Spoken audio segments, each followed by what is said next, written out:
আমি শুনেছিলাম হাসরের ময়দানে মালিক 99 গুণ দয়া আর মায়া তোমার কলিজার ভিতরে থাকবে, কুদরতি অন্তর,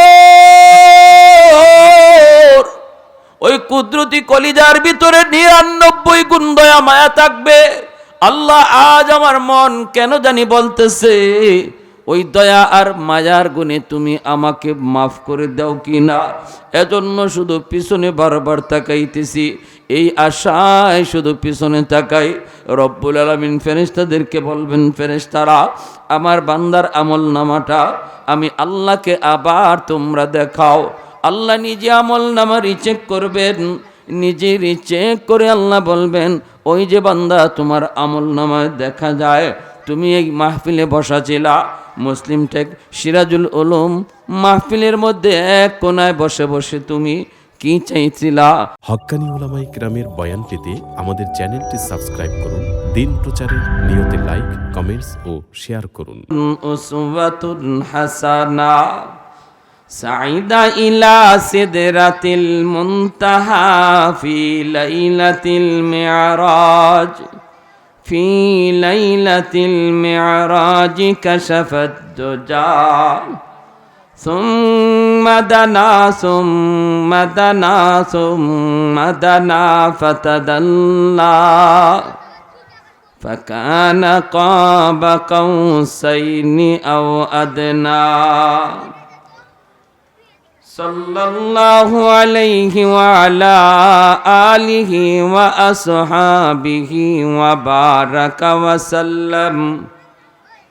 বারাকা ওয়া সাল্লামা তাসলিমান কাসীরান কাসীরা। আম্মা বা'দু ফাআউযু বিল্লাহি মিনাশ শাইতানির রাজীম। بسم الله الرحمن الرحيم وننزل من القرآن ما هو شفاء ورحمة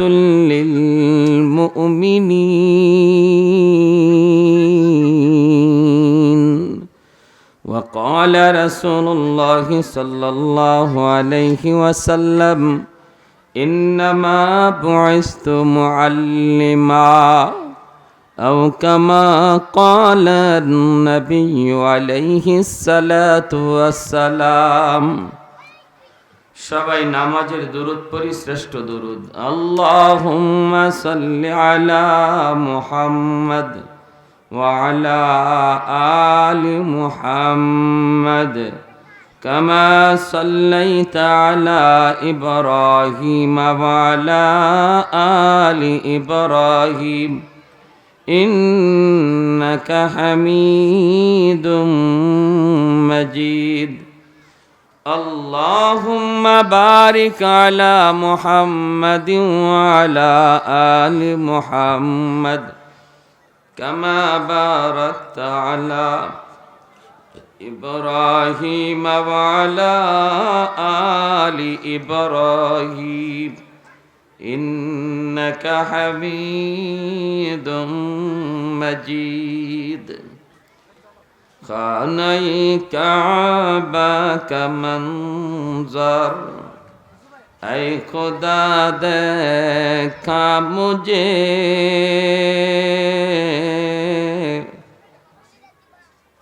मक्का और शहर मदीना देखने को दो मुझे। मक्का और शहर मदीना देखने को दो मुझे।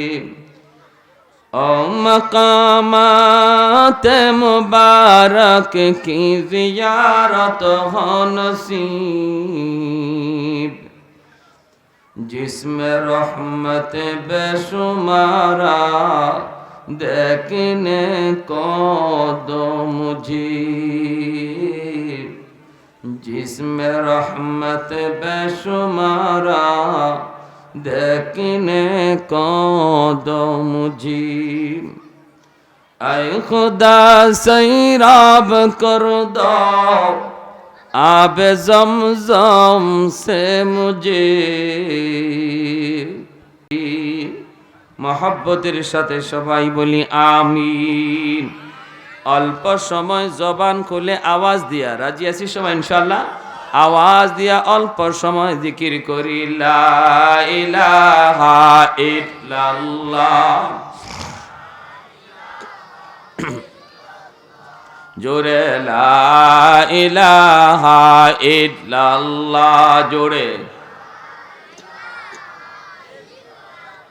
मोहब्बतेर साथे ला इलाहा इल्लाल्लाह जोरे ला इलाहा इल्लाल्लाह।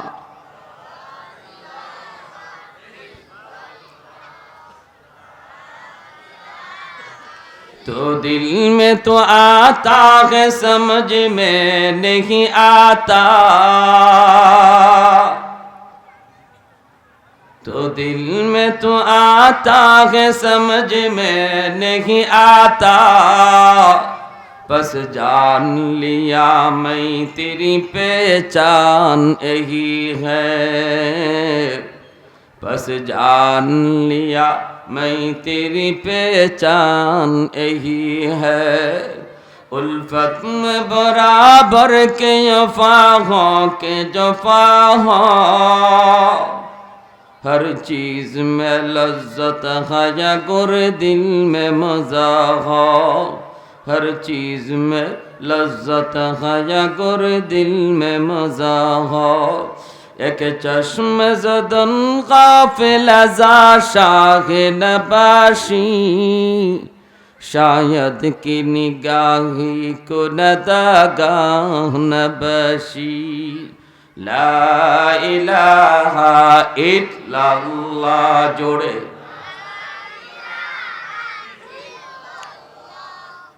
করে আমাদেরকে এই মুহূর্তে দুনিয়ার সমস্ত শুগলাত পেরেশানি ব্যস্ততা যায় ঝামেলা থেকে মুক্ত করে আল্লাহ এবং আল্লাহর রাসূলের মহব্বত অন্তরে নিয়ে কোরআন হাদিসের মাহফিল তথা মায়ার নবীর হাদিসের ভাষায় জান্নাতের বাগানে আসার বসার কিছু নসিহত শোনার তৌফিক দিয়েছেন। এজন্য সবাই শুকরিয়াতান আওয়াজ করে কালিমাতুশ শুকুর বলি আলহামদুলিল্লাহ। মাহফিলে আসলে বসলে লাভ আসেনি না নাই? কি পরিমাণ লাভ ভাইয়েরা আমার। এটা এমন এক মজলিস লা ইয়াশকা জালিসুহুম, যেই মজলিসের কাউকে আল্লাহ নিরাশ করেন না। সুবহানাল্লাহ জোরে কোন। কোরআন হাদিসের মজলিস, নবীর ভাষায় রওজাতুম মিন রিয়াজিল জান্নাহ। দুনিয়াতেই এই জায়গাটা জান্নাতের বাগান। ফেরেশতারা আমরা যেভাবে জমিন থেকে আকাশের নক্ষত্রগুলি ঝলমল করতে দেখি, দুনিয়ার যে যে জায়গার মধ্যে আল্লাহ রসুলের কথা হয় ওই জায়গাটাকে আকাশের ফেরেশতারা নক্ষত্রের মতো চাঁদের মতো ঝলমল ঝলমল করতে দেখেন। সুবহান। দুনিয়ার মিছিল মিটিংয়ের পাহারাদারি করে র্যাব পুলিশ, আর কোরআন হাদিসের মাহফিলের পাহারাদারি করে রহমতের ফেরেশতারা নিজে। মাহফিল শেষ হয়, আপনারাও বাড়ি যান, বাসায় যান, ফেরেশতারাও যায়। আল্লাহ জিজ্ঞেস করে ফেরেশতাদেরকে কোথায় ছিলা? আল্লাহ ভালো করে জানে ফেরেশতারা কোথায় ছিল, তারপরও আল্লাহ আবার জিগায়, বলো তো কোথায় ছিলা? তখন বলবে আল্লাহ ওই যে মুসলিম টেক সিরাজুল উলুম মাদ্রাসার আজ মাহফিল ছিল, যেখানে তোমার কথা তোমার হাবিবের কথা আলোচনা হচ্ছিল, আমরা ছিলাম তাদের পাহারাদার। মাহফিল শেষ হয়েছে, ওরাও যায়, আমরাও এসেছি। তো আল্লাহ পাক রব্বুল আলামিন তখন বলেন, আমার বান্দারা এখানে বসে বসে কি চাইলো, কেন একত্রিত হয়েছিল, ওখানে কেন জমা হয়েছিল? ওদের ঘর তুইয়া বন্ধুদের সাথে আড্ডা রাইখা চার দোকানে গল্প বাদ দিয়া এখানে বসে বসে ওরা কি চাইলো, ওদেরকে কি বলতে শুনেছ?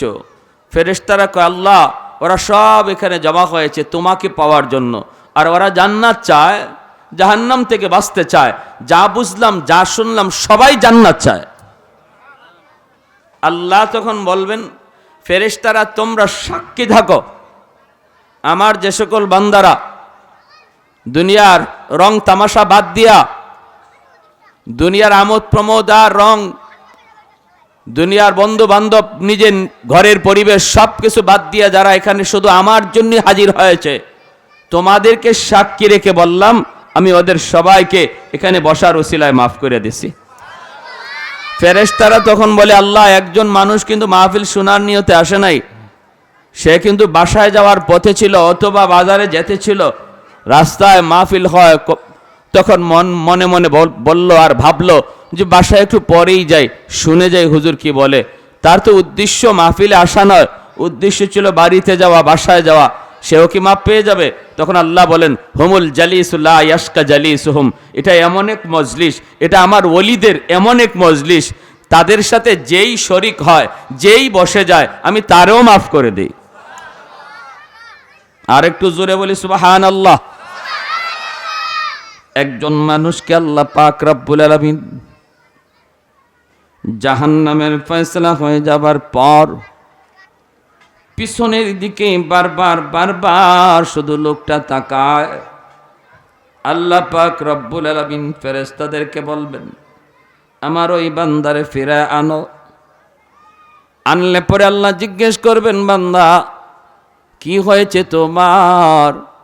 জাহান্নাম তোমার ফয়সালা, তুমি জাহান্নামে চলে যাবে, কিন্তু বারবার শুধু পিছনে তাকাও কেন? কি হয়েছে তোমার? কি দেখো পিছনে তাকায়া? লোকটা তখন বলবে, মালিক, আমি তো পাপী, জাহান্নামী, দুনিয়াতে আমার নেকি কম, গুনাহ ছিল বেশি, এজন্য আজ আমি জাহান্নামী। কিন্তু মালিক, উলামায়ে কেরামের জবানে শুনেছিলাম তোমার নাম হলো রহমান, তোমার নাম হলো রহিম। আমি শুনেছিলাম হাসরের ময়দানে মালিক 99 গুণ দয়া আর মায়া তোমার কলিজার ভিতরে থাকবে, কুদরতি অন্তর, ওই কুদরতি কলিজার ভিতরে 99 গুণ দয়া মায়া থাকবে।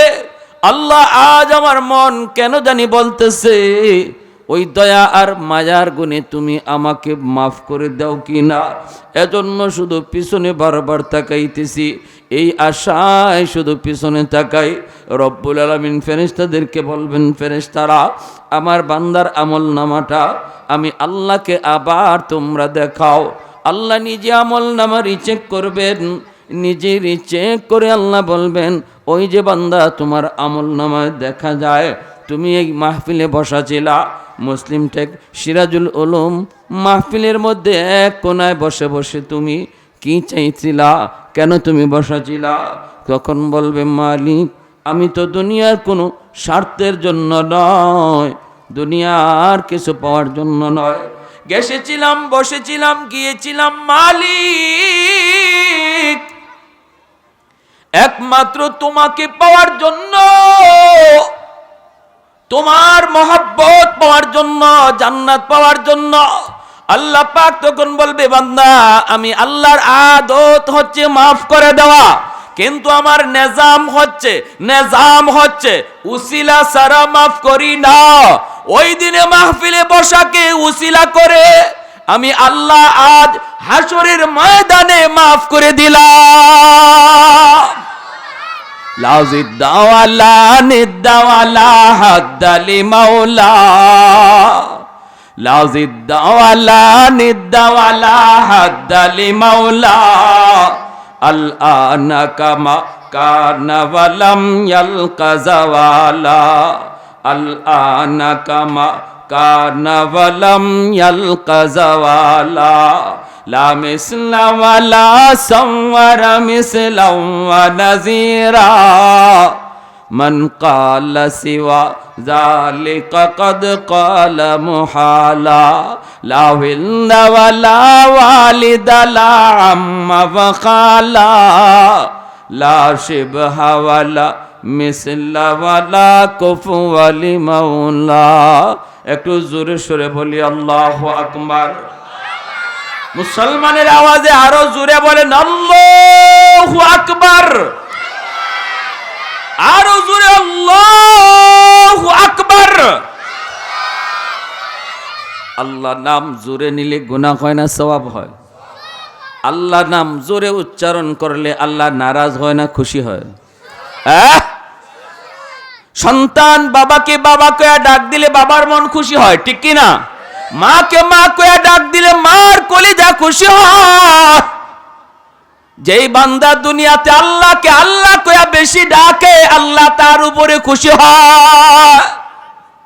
আল্লাহ পাক রব্বুল আলামিন আমাদের খালিক, আমাদের মালিক।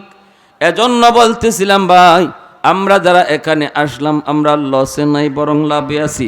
আর যদি কেউ মনে করে আমি তো ওয়াজ মাহফিল শুনতেছি, হয়তো আমি দোকানে বসে শুনতেছি, বাসায় বসে শুনতেছি, আমি তো দাঁড়ায় দাঁড়ায় শুনতেছি, অসুবিধা কি?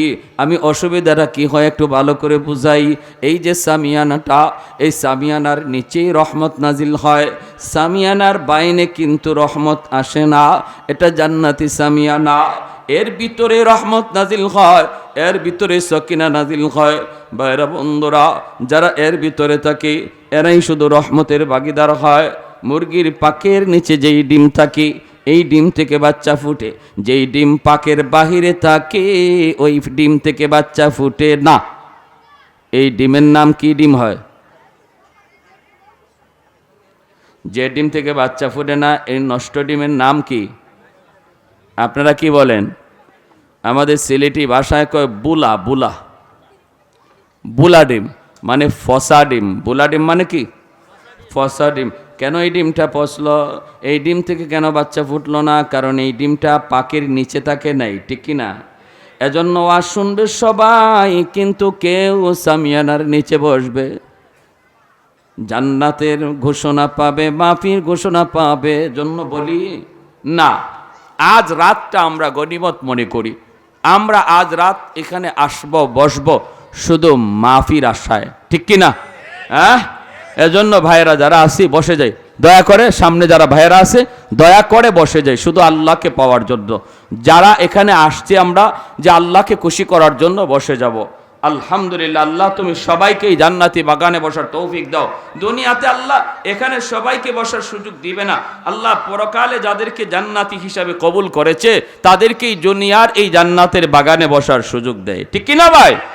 দুনিয়ার এই জান্নাতি বাগানে বসার সুযোগ আল্লাহ তাকেই দিবে যাকে আল্লাহ হাসরের মাঠেও জান্নাতি হিসাবে কবুল করেছে।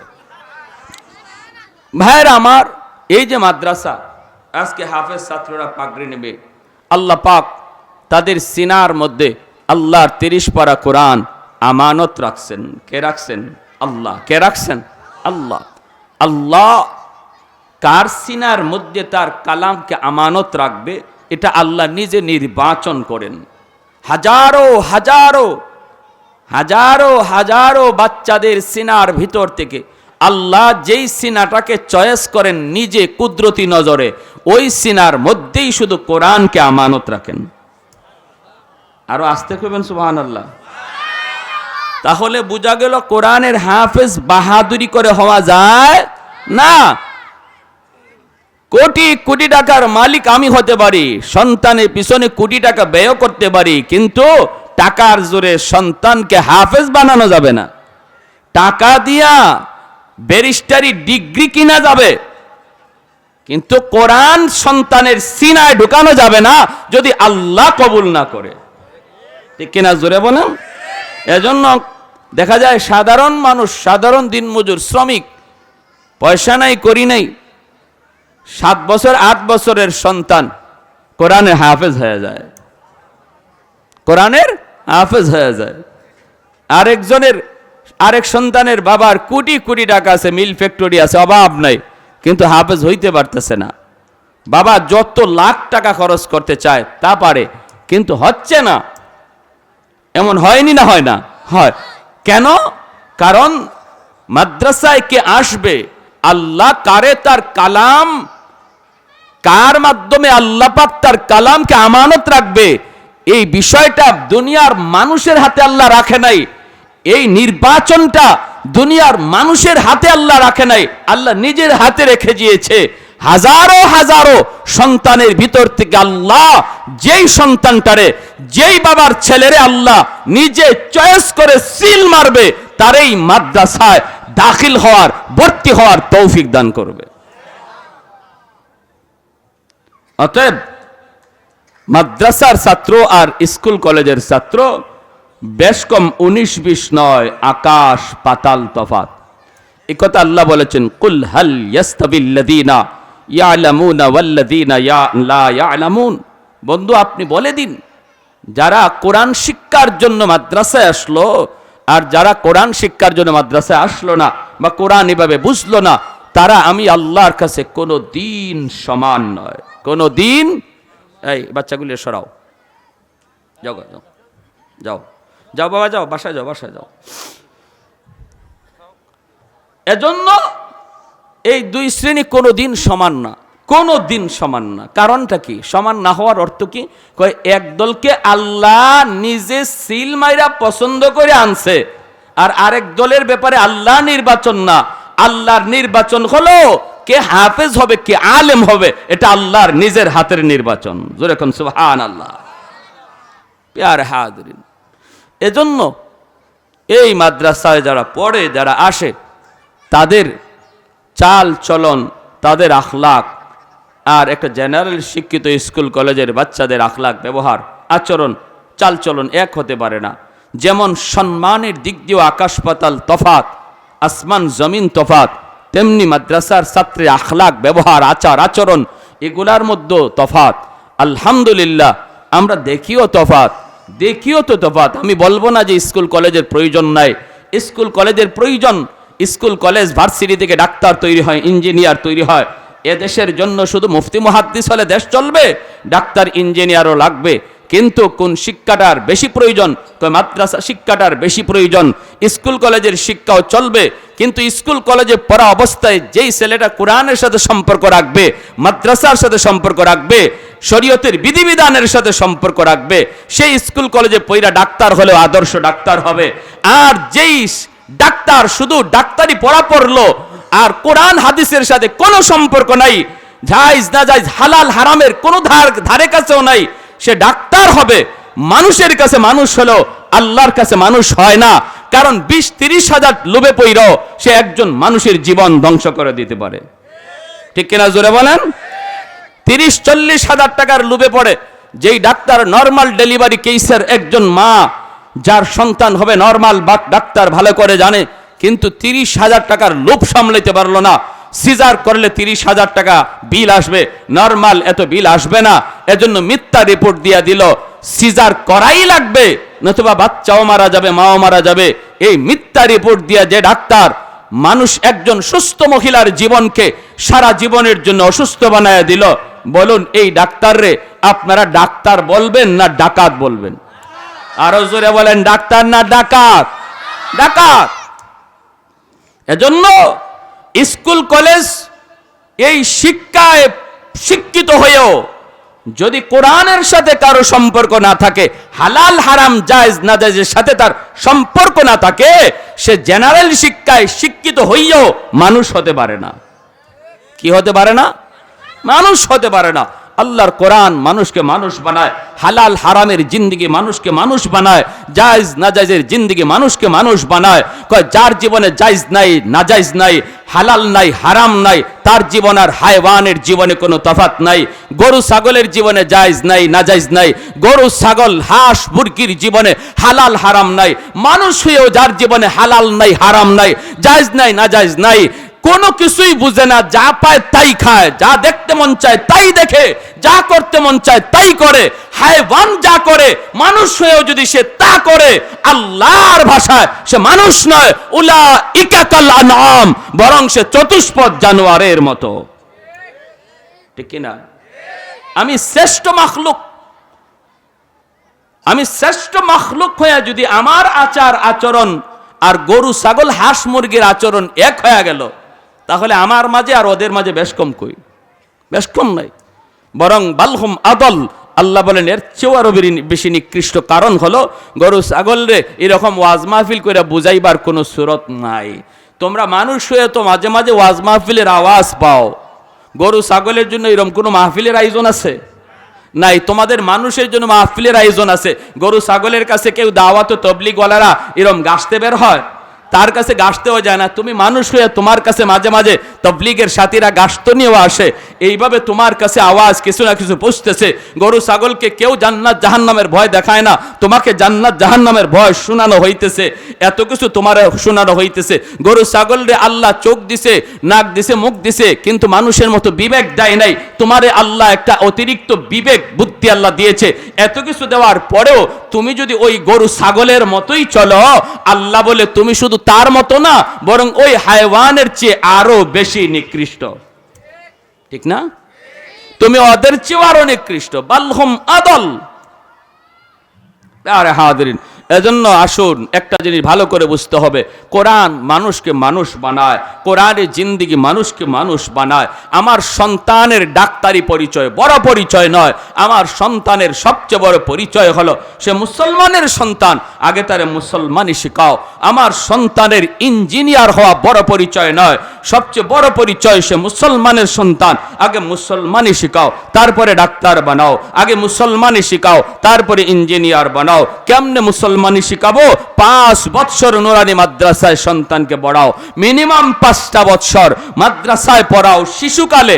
এই 5 বছরে শেষ মুসলমানের সন্তান হবে, মুসলমানই শিখবে, কোরআন জানবে, হাদিস জানবে, আল্লাহর পরিচয়, আল্লাহর নাম তার দিল আর দিমাগের ভিতরে পাথরে খোদাই করে লিখে দেওয়া হবে। এই ছেলে যদি ডাক্তার হয়, এই ছেলে যদি ইঞ্জিনিয়ার হয়, এই ছেলে যদি কলেজেও পড়ে, ভার্সিটিতেও যায়, কখনো নামাজ ছাড়বে না, আল্লাহর বিরুদ্ধে কথা বলবে না, উলামায়ে কেরামের বিরুদ্ধে অবস্থান নিবে না, বাপ মার সাথে বেয়াদবি করবে না। কারণ তার জীবনের মূল ফাউন্ডেশন যেই বয়স, সেই শিশুকালেই তার কলিজার মধ্যে মুসলমানই ঢুকায় দেওয়া হয়েছে। আর একটু জোরে বলেন ঠিক কি না? মাটি যখন নরম থাকে তখন যা খুশি লিখা যায়, মাটি যদি শক্ত হয়ে যায় তখন লিখতে চাইলেও লিখা যায় না। এজন্য আমাদের সন্তানদের সেই শিশুকালটা হলো কাদা মাটির মতো। প্রত্যেকটা বাপ মা হাসরের মাঠে যদি এই জায়গায় আমরা সিদ্ধান্ত ভুল করি, হাসরের মাঠে সন্তান মামলা দিয়া বাপ মারে আটকায় দিবে আল্লাহর কাছে, আল্লাহ আমার বাপ মা দায়ী, কেন আমার এই শিশুকালে তারা ওই শিক্ষা দিল না যে শিক্ষায় তোমাকে জানা যায়, মুসলমানই শিখা যায়, আমার ওই শিক্ষা কেন দিল না? আল্লাহ আমার বাবারে ডাকো, আমার মারে ডাকো, আমার বাবারে জিগাও, আমার মারে জিগাও। আমি তো শিশু ছিলাম আল্লাহ, আমি তো বুঝতাম না, কেন তারা আমাকে ওই শিক্ষা দিল না? সেদিন সন্তান বলবে রাব্বানা আতিহিম দিফাইনি মিনাল আযাব ওয়ালআনহুম লানান কাবীরা। আমাকে যেই শাস্তি আজ তুমি জাহান্নামে দিবা, আমার মা আর বাবারে ডাবল শাস্তি দাও। যেই সময়টাতে আমি তোমাকে জানার কথা, সেই সময়ে আমাকে তারা তোমার পরিচয় দেয় নাই, আকদুম আর বাগদুমের পরিচয় আমাকে শোনাইছে। আল্লাহ যেই বয়সটাতে আমাকে এক আল্লাহর পরিচয় জানার কথা, সেই সময়ে মিথ্যা কিছু কাহিনী আমাকে বোঝানো হয়েছে, শেখানো হয়েছে। এর জন্য আমার বাবা সবার আগে দায়ী, আমার মা সবার আগে দায়ী। ডাক দাও, ওদেরকে ডাবল শাস্তি দাও। আল্লাহর আদালতে সন্তানের মামলায় বহু বাপ মা আল্লাহর আদালতে আসামি হয়ে দাঁড়াবে। বহু বাপ মা আল্লাহর আদালতে আসামির কাঠগড়ায় দাঁড়াবে। কার মামলায়? বলে না, কোনো দুশ্মনের মামলায় নয়, কলিজার টুকরা সন্তানের মামলায়। সেই মামলা থেকে যদি বাঁচতে হয় তাহলে এখনই টাইম, শিশুকালেই সন্তানরে নুরানি মাদ্রাসায় পড়ান, 5 বছর পড়ান। 5 বছর অঙ্ক ইংরেজি আছে, অঙ্ক ইংরেজি স্কুলের সিলেবাসের আছে মাদ্রাসায়।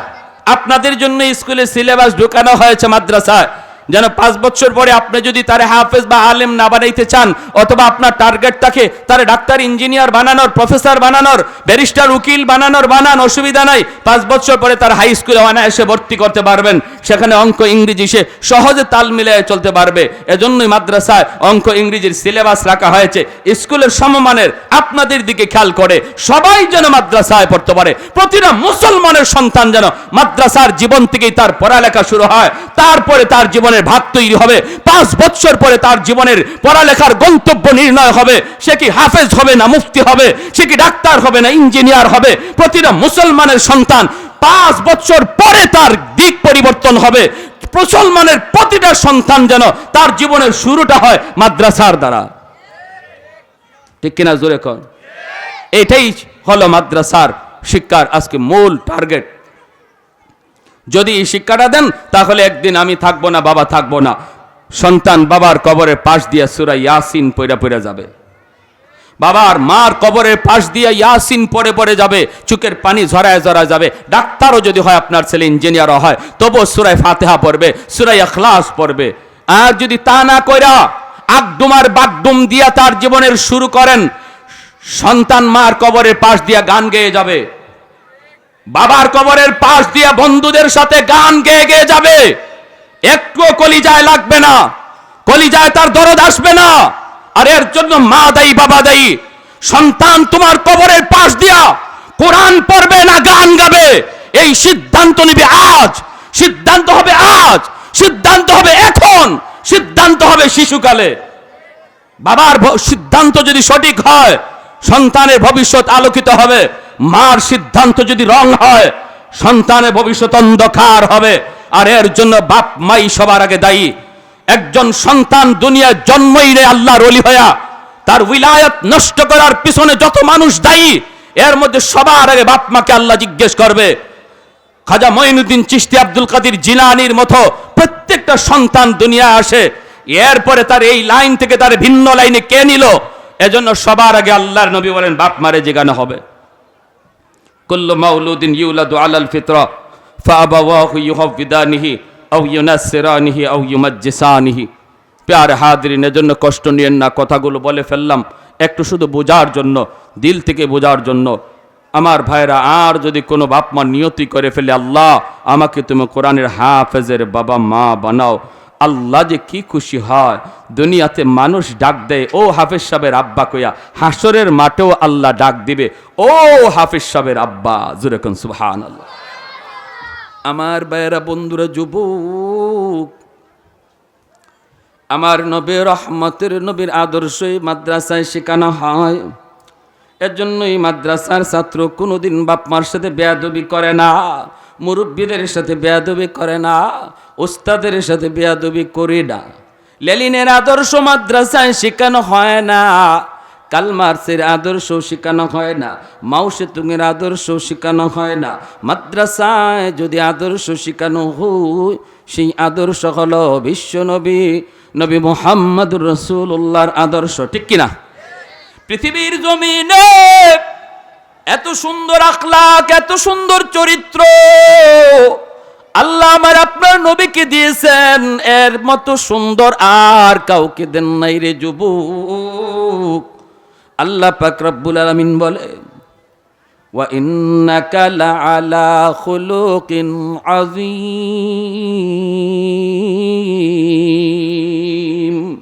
আমি আল্লাহ তোমাকে খুলুকে আজিমের অধিকারী করেছি। খুলুকে আজিমের অধিকারী ছিলেন আমার আপনার নবী। এজন্য নবীর নায়েব যারা, উলামায়ে কেরাম যারা, এরা নবীর খুলুকে আজিমের ওয়ারিস। এরা যেমন নবীর ওয়ারিস, নবীর আখলাক আদর্শের ওয়ারিস। এজন্যই মাদ্রাসার কোনো ছাত্র আলেম মুফতি মুহাদ্দিসের বাপ মাকে বৃদ্ধাশ্রমে পাওয়া যায় না। ঠিক কিনা জোরে বলেন? বড় বড় শিল্পপতি, কোটিপতি, বড় বড় অফিসারের বাপ মা পত্রিকার নিউজের মধ্যে আমরা পাই বৃদ্ধাশ্রমে পাওয়া যায়। কিন্তু না না, নবীর নায়েব যারা হয়েছে রে যুবক, তাদের কোনো বাপ মাকে আজও পর্যন্ত বৃদ্ধাশ্রমে কেউ কোনোদিন পায় না, বাপ মার সাথে বেয়াদবি করতেও দেখে না। কেন তুমি এই নবীকে পায় এত ধন্য হও না রে যুবক? আজ তুমি পাগল অমুক নেতার জন্য, অমুক খেলোয়াড়ের জন্য। যেই নবীর আদর্শের জন্য, যেই নবীকে পাওয়ার জন্য, যেই নবীর প্রেমে আশিক হইয়া জন্মের বহু আগে 1000 বছর আগে, মায়ার নবীর জন্মের 1000 বছর আগে ইয়ামেনের বাদশাহ তুব্বাই আউয়াল হিময়ারি 400 জন আলেমকে সঙ্গে লইয়া মক্কা মদিনা সফর করার জন্য ইয়ামেন থেকে বের হয়েছে। মক্কা শরীফের কাছাকাছি চলে আসলো, বিশাল বড় বাহিনী লইয়া ইয়ামেনের বাদশাহ তুব্বাই আউয়াল হিময়ারি 400 জন আলেমকে সঙ্গে লইয়া যেই মাত্র মক্কা শরীফের কাছাকাছি চলে আসলো, বিশাল তার সৈন্য বহর, বিশাল তার উটের বহর, বিশাল হলো তার ঘোড়ার বহর। একজন মানুষও মক্কা থেকে বের হয় না তাকে সংবর্ধনা দেওয়ার জন্য। মক্কা থেকে কেউ বের হলো না। তুব্বাই আউয়াল হিময়ারি কয়, ও উলামায়ে কেরাম, মক্কার মানুষ আমাকে একটু সম্মান করলো না। ঘটনা কি? একজন মানুষও আমাকে সম্মান দেওয়ার জন্য মক্কা থেকে বের হলো না। আমি তো বিষয়টা মেনে নিতে পারলাম না। আমি পৃথিবীর এত বড় একজন বিখ্যাত বাদশাহ, ইয়ামেনের অনেক ক্ষমতাধর একজন বাদশাহ তুব্বাই আউয়াল হিময়ারি। উলামায়ে কেরাম কয়, জাহাপনা, মক্কার মানুষের কাছে একটা ঘর রয়েছে, ঘর। এই ঘরের নাম হলো খানায়ে কাবা। আল্লাহু আকবার, জোরে বলেন। এই ঘরটা হলো আল্লাহর ঘর। এত দামি, এত দামি, এত দামি। এই ঘরের চেয়ে সম্মান, এই ঘরের চেয়ে কাউকে ওরা বেশি সম্মান দেয় না। এজন্য মক্কা শরীফের মানুষগুলি খানায়ে কাবাকে পিছন দিয়া কাউকে সম্মানে মক্কা থেকে বের হয় না। জোরে কোন সুবহানাল্লাহ। আপনি মন খারাপ করবেন না। এই ঘর কোনো জেনতেন কোন ঘর নয়। এই ঘর কোনো মানুষের বানানো ঘর নয়। এই ঘর হলো আমার আল্লাহর ঘর। এই কথা বলতে ইয়ামেনের বাদশা কয়, তাহলে আমি এই ঘরে রাখবো না, এই ঘরে আমি রাখবো না। যেই ঘরের কারণে আমার ইজ্জত আজকে নষ্ট হলো, যেই ঘর আমার ইজ্জতের পিছনে বাধা হয়ে দাঁড়ালো, এই ঘর আমি রাখবো না। উলামায়ে কেরাম তখন বলতেছে, বাদশা পাগলামি করবা না, সব জায়গায় পাগলামি চলে না, সব জায়গায় পাগলামি চলে না। বুঝে শুনে হাত দিও, সব জায়গায় আঙ্গুল দেওয়া যায় না। আল্লাহর ঘর, এই ঘরে যদি তুমি হাত দাও, আমরা কিছু জানি না, তুমি আমাদের সব পরামর্শই মানো, কিন্তু যদি এই ক্ষেত্রে আমাদের পরামর্শ না মানো, আমরা কিন্তু তোমার কোনো দায়িত্ব নেব না, আমরা তোমার সাথে নাই। বাদশা বলতেছে, না, আমি তো এই কাজ করবই, কারণ এই ঘর আমার ইজ্জতের বিরুদ্ধে বাধা হয়ে দাঁড়িয়েছে, আমার সম্মানের পথে বাধা হয়ে দাঁড়িয়েছে। এই ঘর আমি রাখবো না, ঘর আমি ভেঙে দিব। আগের জমানার অনেক রাজা বাদশাহ উলামায়ে কেরামকে পাশে রাখতো, উলামায়ে কেরামের পরামর্শে চলত।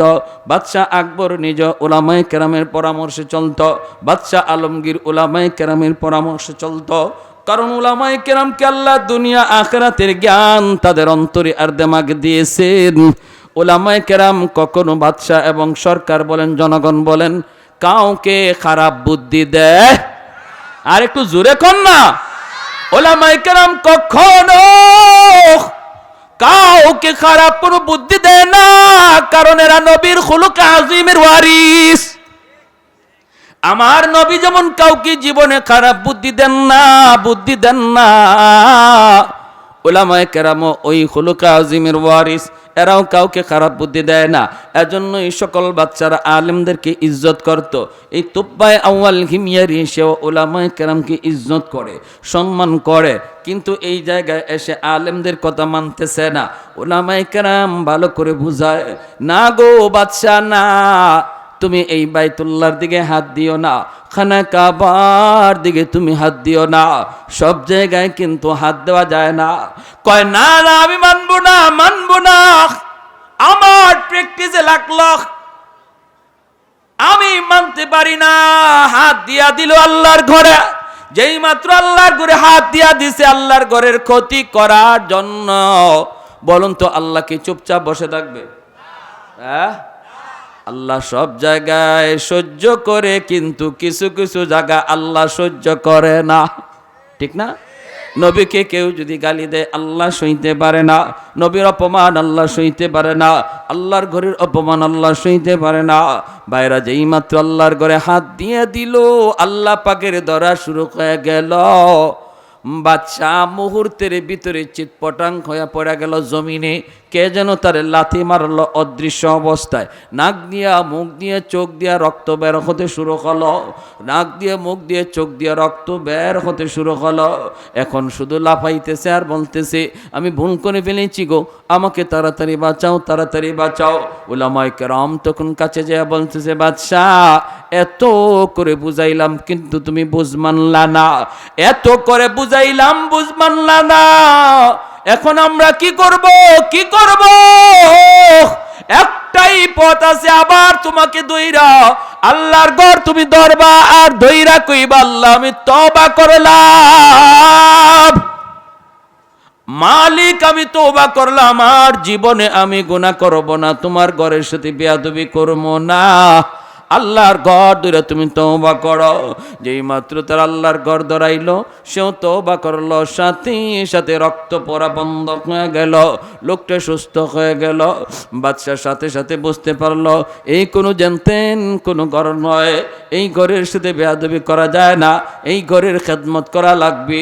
বাদশা তখন বলতেছে, আমি এই ঘরের ছোট্ট একটা খেদমত করতে চাই, আমি আল্লাহর ঘর বাইতুল্লাহর সর্বপ্রথম গিলাফ আমি লাগাইতে চাই।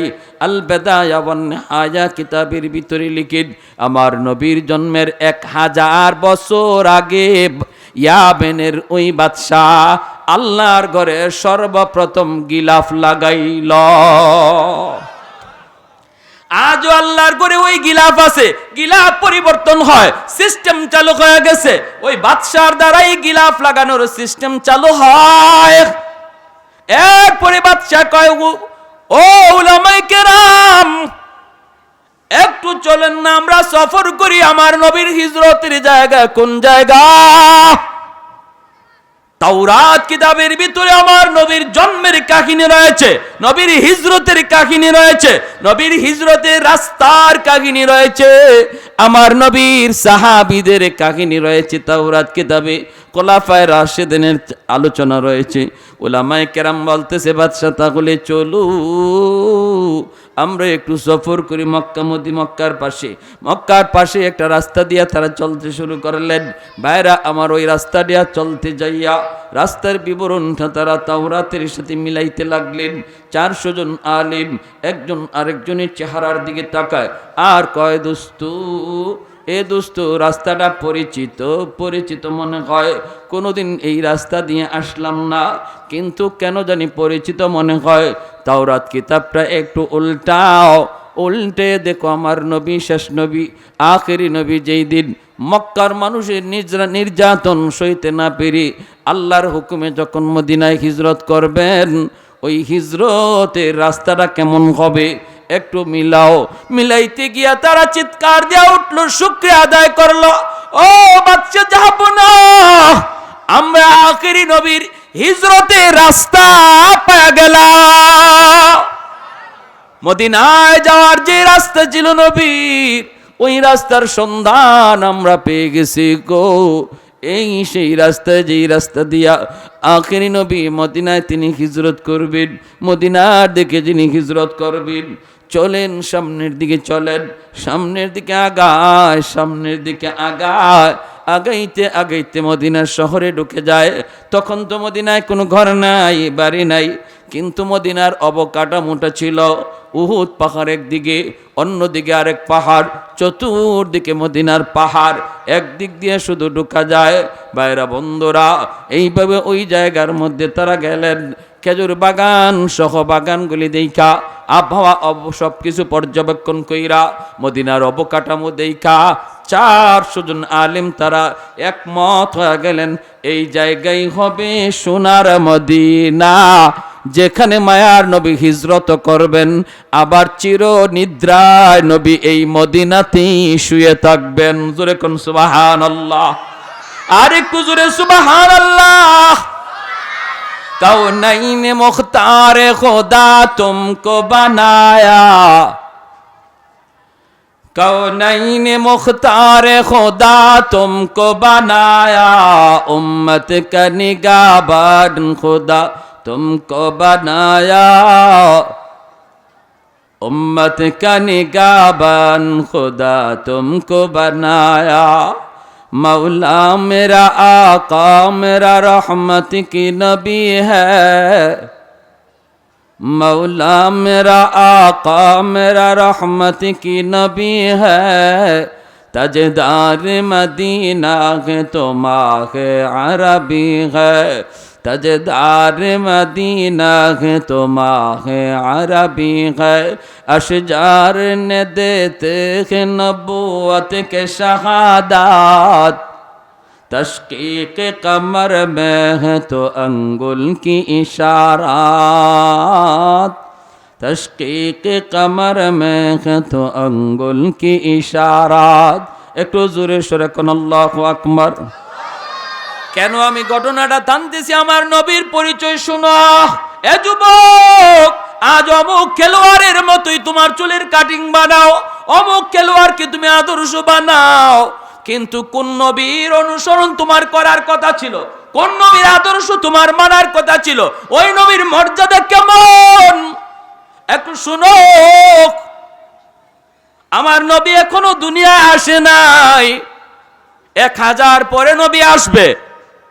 1000 বছর আগেই নবীর জন্য মদিনাতে ইয়ামেনের বাদশা নবীর জন্য ঘর বানায় দেয়। জোরে কোন সুবহানাল্লাহ।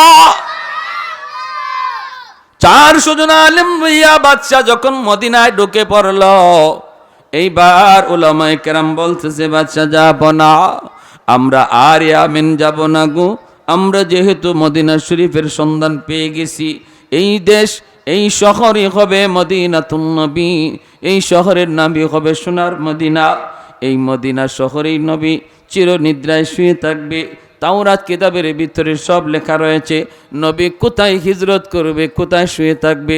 নবীর জন্মের বহু আগে আল্লাহ তাওরাত কিতাব আর ইঞ্জিল কিতাবে আল্লাহ লিখে দিছে। জোরে কন্যা সুবহানাল্লাহ।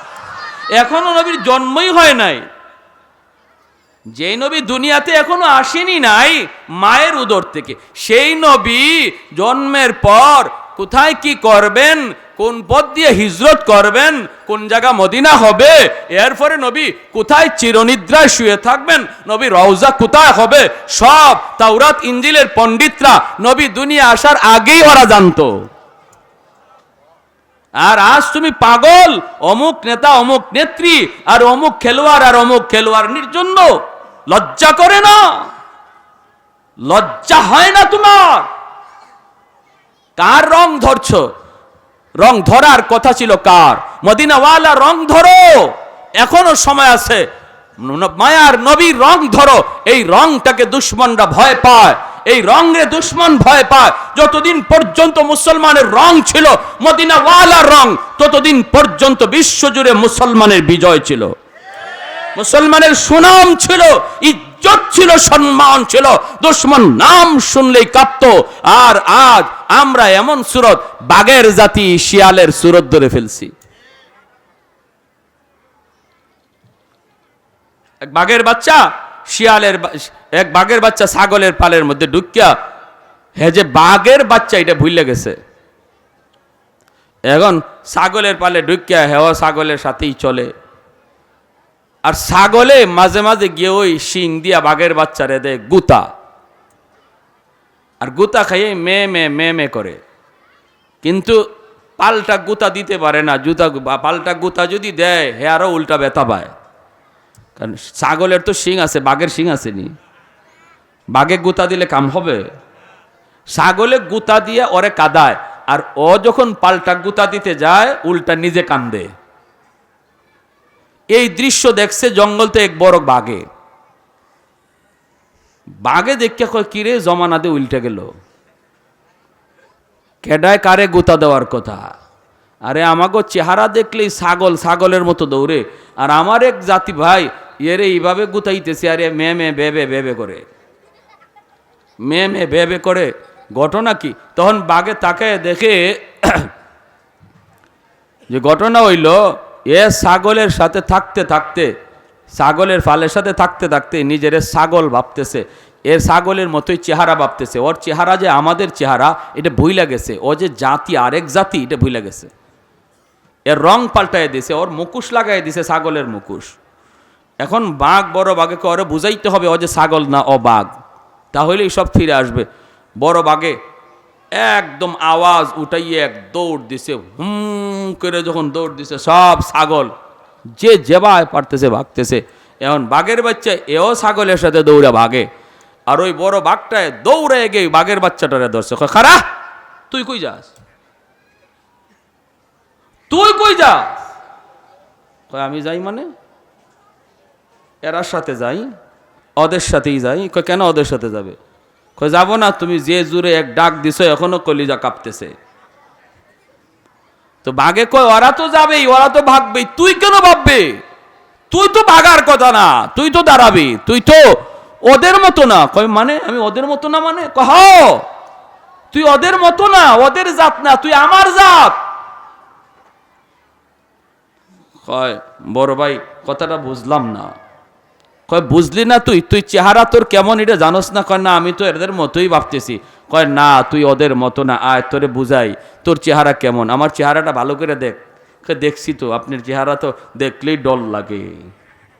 কয় তোর চেহারাও ইজাত। কয় কেমনে বুঝবো? কয়তে আয়, মুখোশটা টান দিয়ে খুলছে, খুললে কয় যা এখন নদীর পাড়ে গে পানি খা। নদীর পাড়ে পানি খাইতে গেছে, পানির দিকে যখন তাকাইছে দেখে হের চেহারা আয়নায় ভাইসা উঠছে। তখনই বাঘের বাচ্চা কয় কিরে বড় ভাই তো ঠিকই কইছে, আমি তো ছাগলের জাত না, আমি তো বাইয়ের জাত। আর আমার এতদিন খালি শিং দিয়ে গুতাইছি আর আমি উ বে বু করছি। এখন লইও, এখন খারায়ও। যেই মাত্র এখন ওইটা এক হেও যখন বাঘের ফেকম ধরছে, ছাগলের পাল আর আছে দাঁড়ো, আর কাছে আছে। আমরা ইহুদিদের সাথে চলতে চলতে আর খ্রিস্টানদের সাথে মিশতে মিশতে আমরাও যে বাঘের জাতিটা বুল্লা সব ছাগল হয়ে গেছি, সব ছাগল হয়ে গেছি। আমরাও মনে করতেছি রে আমিও এর মতোই আমার জাতি যে ভিন্ন এটা ভুলে গেছি। কারণ রং বদলায় ফেলছে, মুখোশ পরায় ফেলছে। আমার রং ছাগলের রং নয়, আমার রং ইহুদিদের রং নয়, আমার রং খ্রিস্টানের রং নয়, আমার রং হলো মদিনাওয়ালা রং। আর এই রংটারে দুশ্মনরা বাঘের মতো ভয় পায়। এই রংটা শুধু একবার ফিরে আনো যুবক, একবার শুধু তুমি অমুসলিমদের আদর্শ অন্তর থেকে ঝেড়ে ফেলে দাও। একটাবারের জন্য অন্তর দিয়ে মদিনাওয়ালার আদর্শকে গ্রহণ করো। পৃথিবীতে আজ মুসলমান মার খাচ্ছে, আর মার খাওয়া লাগবে না। পৃথিবীতে মুসলমান আজ কাঁদতেছে, আর কান্না করা লাগবে না। একটাবার শুধু নিজের রংটারে বদলাও, দেখবা দুশ্মন ছাগলের মতো দৌড়াইতে থাকবে। বিশ্বাস হয় না? আরো জোরে বলেন বিশ্বাস হয় না? যে আল্লাহ নবীর যুগে সাহাবীদের যুগে ছিলেন সে আল্লাহ আজও আসেনি না নাই? মুখ ফিরাই নিছে আল্লাহ। প্যারে হাদিরিন, এজন্য উলামায়ে কেরাম বলতেছে বাদশা জাহাপনা আমরা এখানেই থাকবো, মদিনায় থাকবো, আমরা মদিনা থেকে যাব না। আপনি আমেন চলে যান। আমরা চাই আমাদের কবরও মদিনায় হোক, আর যেই আমাদের কবরের পাশে আখেরি নবীর কবর হোক। যেরকম সুবহানাল্লাহ। কি দেখেন কি পরিমাণ আশিক তারা ছিল খ্রিস্টান, তারা মুসলমান না, তাওরাত কিতাবের অনুসারী, কিন্তু আল্লাহ নবীর উপরে কেমন আশিক ছিল। আমরা আর বাড়িতেই যাব না, যেহেতু মদিনার সংবাদ পেয়ে গেছি, আর এখানে নবী কবরে রওজায় শায়িত থাকবেন। আমরা চাই আমাদের কবর মদিনায় হোক, আর আমাদের কবরের পাশ দিয়ে নবী হাঁটাচলা করবেন। নবীর পায়ের ধুলাতে আমাদের কবর জান্নাতের বাগান হয়ে যাবে। নবী যেখান থেকে হাসরে মাঠে উঠবেন, আমরা ওখান থেকে হাসরে উঠতে চাই। আর তুমি আসো অমুক আর তমুকের জন্য পাগল না, তুমি এই ছাতা লইয়া ঘুরতেছো আর কচু খাইতেছো। হ্যাঁ, নিজেরে কি ভাবতেছো? যে চাঁদ নদীতে জোয়ার জোগায়, ওই চাঁদ নিজেই তার শক্তি সম্পর্কে নাওয়াকিফ। সে নিজের শক্তি জানে না, চাঁদের নদীতে জোয়ার ভাটা ঘটায়, চাঁদ তার নিজের শক্তি জানে না। মুসলমান আজ এতটা পরাজিত আর লাঞ্ছিত হওয়ার একটাই কারণ, হে নিজেরই নিজে চিনে না সে কোন জাতি, তার আদর্শ কি ছিল, তার পরিচয় কি ছিল, বলে যাওয়ার কারণে আজ আমাদের এমন পরিণতি। প্যারে হাদিরিন, এজন্য বলি যখন উলামায়ে কেরাম এই কথা বলছে, তখন বাদশা বলতেছে তাহলে আমি আপনাদের জন্য 400টা বাড়ি বানায় দিয়ে যাই। 400টা বাড়ি বানাইছে, আরেকটা বাড়ি বানাইছে মনের মাধুরী দিয়া বাদশা। উলামায়ে কেরাম জিজ্ঞাসা এই বাড়িটা কার জন্য? তখন বাদশা বলতেছে তোমরা তো এখানে থাকবা, আর আমার নবী যখন মক্কা থেকে মদিনা হিজরত করবে আরো 1000 বছর পরে, নবীর জন্মই এখন হয় নাই, নবীর জন্মই হয় নাই 1000 বছর আগে, নবীর জন্মের 1000 বছর আগে ইয়ামেনের বাদশা বলে, আমি তোমাদের জন্য 400 বাড়ি বানাইলাম, আরেকটা বাড়ি নিজের হাতে বানাইলাম, যে বাড়িটা হবে আমার নবীর নিজের বাড়ি। ইনি মদিনায় হিজরত করে আসলে পরে মদিনায় তার কোনো ঘর থাকবে না, বাড়ি থাকবে না, কিন্তু আমি নবীর লাগি ঘর বানিয়ে দিয়ে গেলাম। সুবহানাল্লাহ। আর এই ঘরের চাবি আর এই ঘরের চিঠি একজন আমির সাহেবের হাতে আমানত দিয়া বলল, এই চিঠিটা আপনি আপনার সন্তানকে দিবেন, তারপরে সে তার সন্তানকে দিবে, সর্বশেষ যেন এই চিঠি আমার নবীর হাতে পৌঁছে। নবী যেদিন মক্কা থেকে মদিনায় হিজরত করলেন, ওই দিন এই ঘরের চিঠি আর চাবি যার হাতে ছিল তিনি ছিলেন আবু আইয়ুব আনসারী রাদিয়াল্লাহু তাআলা আনহু। ওই আবু আইয়ুব আনসারীর হাতে এই ঘরের চিঠি আর চাবি ছিল। নবী মদিনায় ঢুকতেছেন, আর ওই অবস্থায় মদিনার মানুষ আল্লাহ নবীকে যার যার বাড়িতে নেওয়ার জন্য পাগল। নবী বলেন, আমি জানি না কোথায় যাব, জানেন আমার আল্লাহ, জানে আমার উট। এই অবস্থায় উট আসতে আসতে ওই বাড়ির সামনে এসে উট বসে গেল। আল্লাহ নবী বলতেছেন, আবু আইয়ুব কোথায় আমার চিঠি আর চাবি, আমার হাতে দাও। যেরকম সুবহানাল্লাহ। সমস্ত সাহাবায়ে কেরাম অবাক হয়ে গেছেন, ইয়া রাসূলুল্লাহ কিসের চিঠি আর কিসের চাবি? নবী বললেন, সেটা আমার জন্মের 1000 বছর আগের চিঠি চাবি। সেই চিঠি আর চাবি নিয়ে আমার নবী পড়তেছেন। ইয়ামেনের বাদশা লিখছে, নবী গো, আপনার জন্মের 1000 বছর আগে আমি মদিনার সংবাদ পেয়েছি, মদিনার সন্ধানও পেয়েছি, কিন্তু আমি বাদশা হওয়ায় আমার চলে যেতে হলো ইয়ামেন, নতুবা আমার কবর মদিনায় হতো। তবে নবী গো, একটা ছোট্ট উপহার দিলাম, আমি আপনার জন্মের 1000 বছর আগে আপনার উপর সর্বপ্রথম ঈমান আনলাম, আর মদিনে আসার পর আপনার ঘর কোনটা হবে সেই ঘরটা বানায় দিয়া গেলাম। আল্লাহর দোহাই, আল্লাহর ওয়াস্তে আমার ছোট্ট খেদমতটা আপনি কবুল করবেন, ছোট্ট হাদিয়াটা কবুল করবেন। আল্লাহ নবী কবুল করেছেন। প্যারে হাজরিন, আল বেদায়া ওয়ান নিহায়া কিতাবের ভিতরে সেই ঐতিহাসিক ঘটনা তুলে ধরেছেন। তাহলে আমার নবীর ইজ্জত সম্মান দেখেন কোথায়। সেই নবীর আদর্শ এই মাদ্রাসাগুলোতে পড়ানো হয়। আমি বলি, তুমি স্কুলে পড়ো, কিন্তু নবীকে জানো, নবীর আদর্শ গ্রহণ করো, নবীর আদর্শ নিয়ে নিজেকে তুমি পরিচয় দাও। এর মধ্যেই নিজেকে তুমি নিজের পরিচয়টা নবীর একজন উম্মত হিসেবে তুমি নিজেকে রিপ্রেজেন্ট করো, এর মধ্যেই তুমি প্রশান্তি লাভ করো, দেখবা আল্লাহ ঐতিহ্য আবার ফিরিয়ে দেবে। আল্লাহ আমাদের সবাইকে অল্প কথাগুলোর আমল করার তৌফিক দান করুন। ওয়া আখির দাওয়ানা আলহামদুলিল্লাহি।